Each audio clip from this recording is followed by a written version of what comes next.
Our scripture reading today is from Romans chapter 13, verses 1 and 2. Romans chapter 13, verses 1 and 2. Every person is to be in subjection to the governing authorities, for there is no authority except from God, and those who exist are established by God. Therefore, whoever resists authority has opposed the ordinance of God, and they have opposed and will receive condemnation upon themselves. Caleb can preach the word.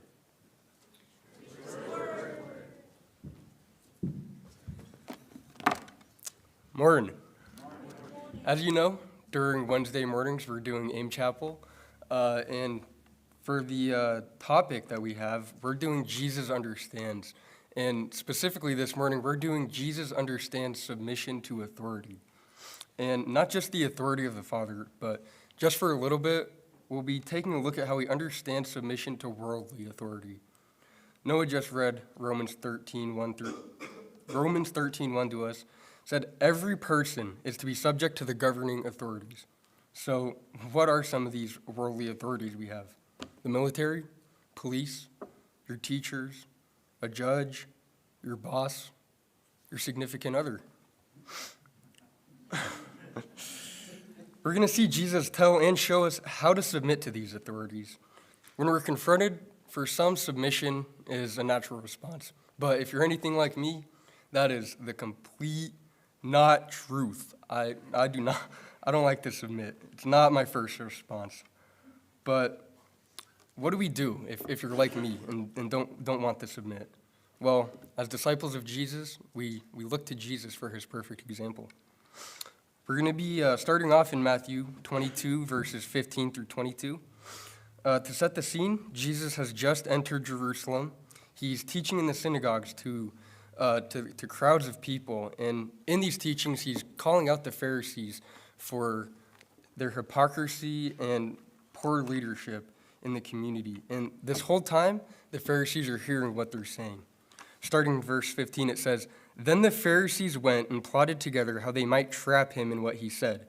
And they sent their disciples to him, along with the Herodians, saying, 'Teacher, we know that you are truthful and teach the way of God in truth, and do not care what anyone thinks, for you are not partial to anyone. Then tell us, what do you think? Is it permissible to pay a poll tax to Caesar or not?' But Jesus perceived their malice and said, 'Why are you testing me, you hypocrites? Show me the coin used for the poll tax.' And they brought him a denarius. And he said to them, 'Whose image and inscription is this?' They said to him, 'Caesar's.' Then he said to them, 'Then pay to Caesar the things that are Caesar's, and to God the things that are God's.' And hearing this, they were amazed. And they left him and went away." So the Pharisees had gotten so fed up with Jesus' teachings, with him calling them out, and most of all, they were angry about it because there was truth to it. They couldn't refute what Jesus was saying. So what did they do? They tried to trap him in his words. They tried to make him go back on what he said.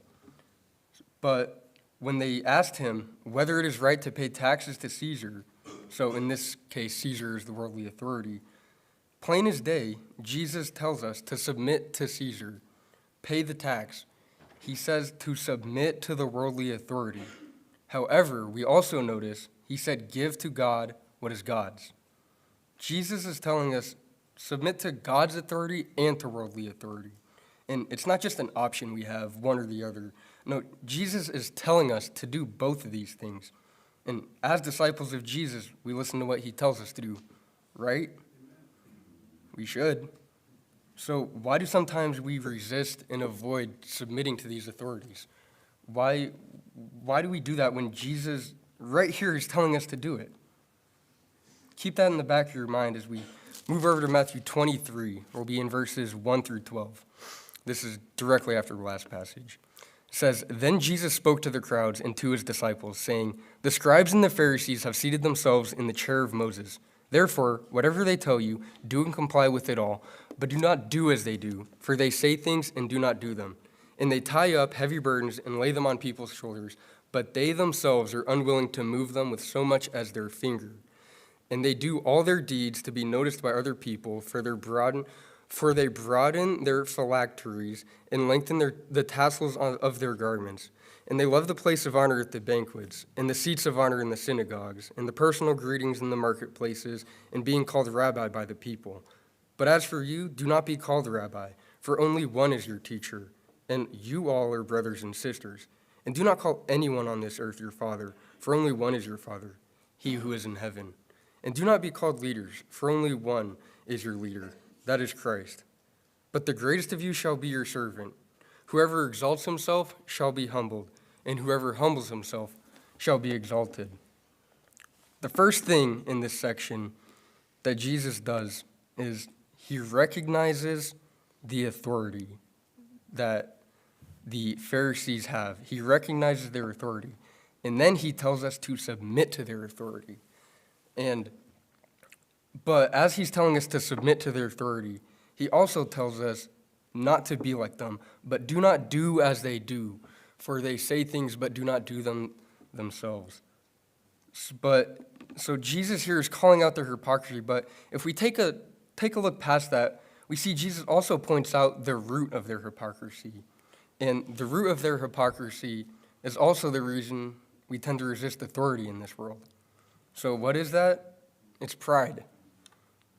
Pharisees liked the attention, status, rewards, and feelings of accomplishment that came from being religious leaders, but they themselves wouldn't even touch the same burden that they put on others. Submitting to their own authority was too much of a burden for them. Do sometimes we do that? Do sometimes we think of submitting to authority as a burden?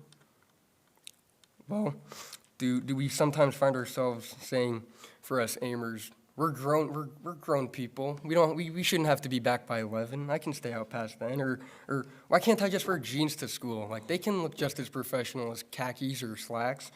Or what about when it's late at night and you're at a red light and you can see for miles that no car is coming, but it doesn't change to green, and you think about running it? Does any of that sound familiar? If so, Jesus says to humble yourself.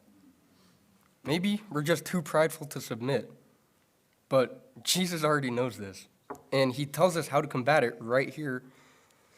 He says, do as they say, but do not be prideful as they are. When you humble yourself first, you can submit without being changed or influenced. But what happens when these worldly authorities and God's authority conflict? What happens when they come together and have a disagreement? Well, for that, we'll be turning over to Matthew 26, and we'll be in verses 59 through 66. This is after Jesus was betrayed by Judas. He was arrested, beaten, and brought before Caiaphas, and that's where we are now. Starting in 59. Now the chief priests and the entire council kept trying to obtain false testimony against Jesus so that they might put him to death. They did not find any, even though many false witnesses came forward. But later on, 2 came forward and said, "This man stated, 'I am able to destroy the temple of God and rebuild it in 3 days.' The high priest stood up and said to him, 'Do you offer no answer for what these men are testifying against you?' But Jesus kept silent. And the high priest said to him, 'I place you under oath by the living God to tell us whether you are the Christ, the Son of God.' Jesus said to him, 'You have said it yourself, but I tell you, from now on you will see the Son of Man sitting at the right hand of power and coming on the clouds of heaven.' Then the high priest tore his robes and said, 'He has blasphemed. What further need do we have of witnesses?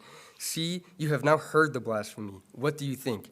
They answered, 'He deserves death,' which, spoiler alert, that is ultimately what happened to Jesus. But what I want our focus to be on here is how, even though Jesus is being falsely accused of blasphemy, he's been betrayed by one of his disciples, beaten, arrested on no sound grounds. Even though he's facing all of that, he still recognizes and submits to the authority of Caiaphas.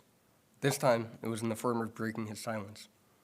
In Romans 13:1, which Noah read to us, it says, "There is no authority except from God, and those which exist are established by God." Jesus knew Caiaphas was given his authority by God. That is why he chose to respect it and submit to Caiaphas' authority, because God gives everybody authority in this world. And by submitting to worldly authority, you're submitting to God's authority. When they said When adjured by the living God, he responded to them. He said, you are the one who said, I am the Son of God, the Christ, not me. And then the next day, he's brought before Pilate and ultimately is crucified. Because although Jesus calls us to and does submit to worldly authority, he submits to God first, even to the point of death. Jesus was a perfect example of submitting to authority. And if he was willing to submit to worldly authority, even to the point of death, we should too. So I hope you see that Jesus understands submission to worldly authority. And even more, he understands it even more than any of us could. He gave it all. He submitted, ultimately. He calls us to submit to worldly authorities, but he also understands what challenges we face in doing that. With that understanding, he tells us how to attack those challenges and then gives us the perfect example to follow. So maybe that speed limit you think is too slow, or that rule you think is dumb, or that red light you just want to run. Maybe submission isn't all that bad after all. Maybe it's not a burden after all. Maybe we're just too prideful. But so long as we listen to the instructions Jesus has given us, we can truly be submissive to worldly authority without giving it priority over God's authority.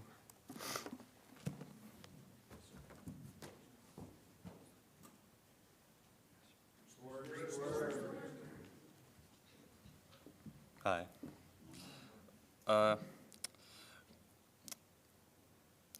My name is Ty Phillips. I'm going to be continuing on what Caleb said, how Jesus understands submission.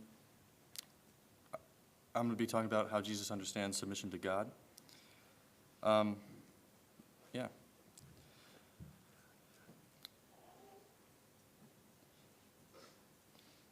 Submission. When I think of the word submission, I think of my little brother and I playing a game called Uncle.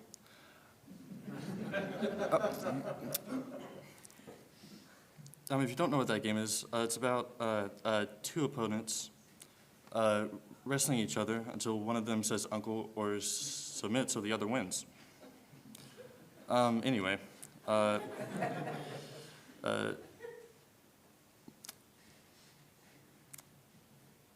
little brother and I would play that a lot, and I would usually win because I'm 6 years older, which isn't like super important. But yeah, anyway. I want you to visualize or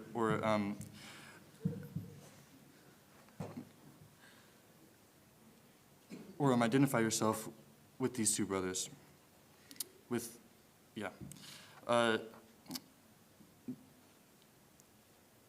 The little brother, he's fighting, he's grunting, he's yelling, he's crying, all the while never screaming uncle until the very end. Too stubborn, too prideful to just let the older brother win. Now the older brother, he's laughing, he's making fun of, he's spiteful,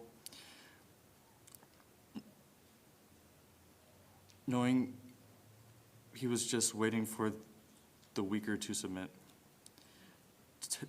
telling the little brother to just say uncle, too prideful, too stubborn to just let the other win.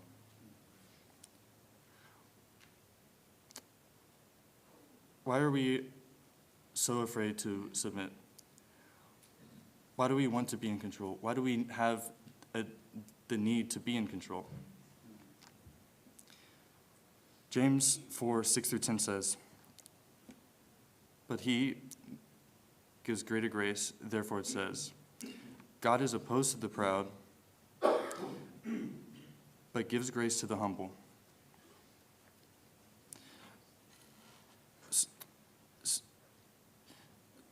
Submit therefore to God, but resist the devil, and he will flee from you.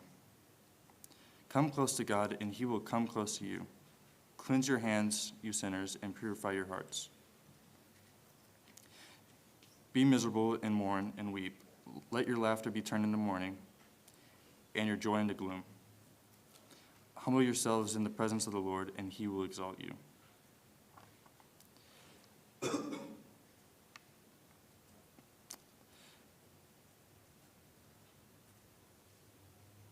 Be submissive and allow God to control your thoughts, actions, to guide you through adversities and through blessing.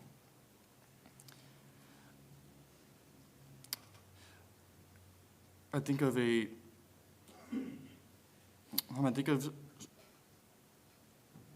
swimming against the current of a river, forcing myself against God's plan. After realizing that that was very difficult and probably not the smartest thing to do, I would allow God, the river, to take me with the current. Even as the waters may be rough, God equips us to navigate through these times as we completely submit to him. You cannot fight the rapids. Even as the waters are smooth, you never know what's around the bend, and you always have to be ready. It is better to submit to the river than to fight against it. Going downstream may not be what you want. It may not be your will. But there are better things downstream. Now the world says, you do you, go your own way, live your truth. You are perfect just the way you are.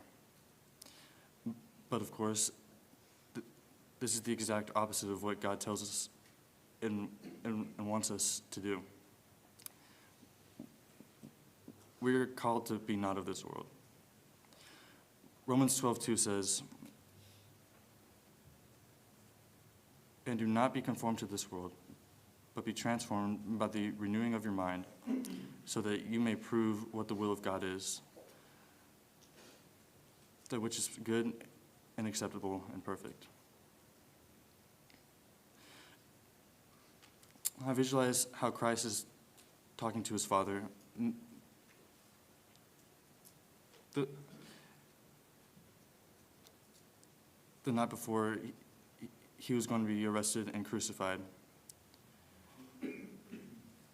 Now he pleaded with God to take the cup of suffering that was to come.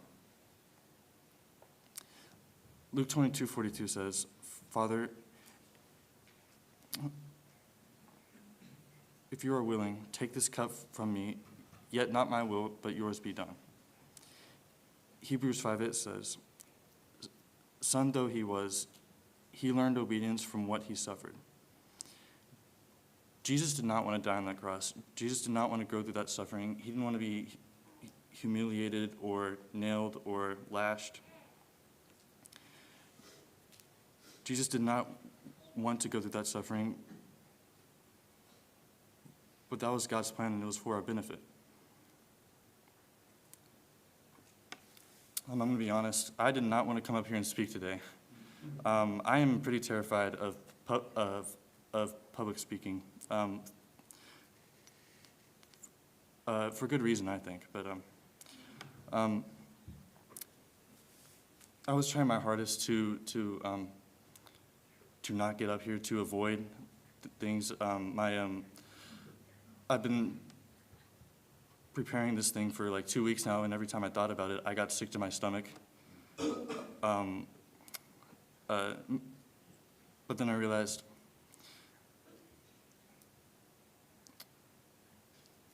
this whole thing that I'm doing is not about me. It's about God and his glory. My whole life should be for his glory, not for myself.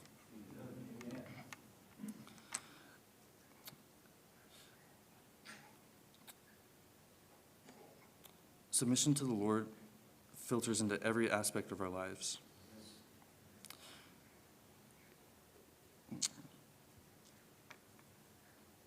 It teaches us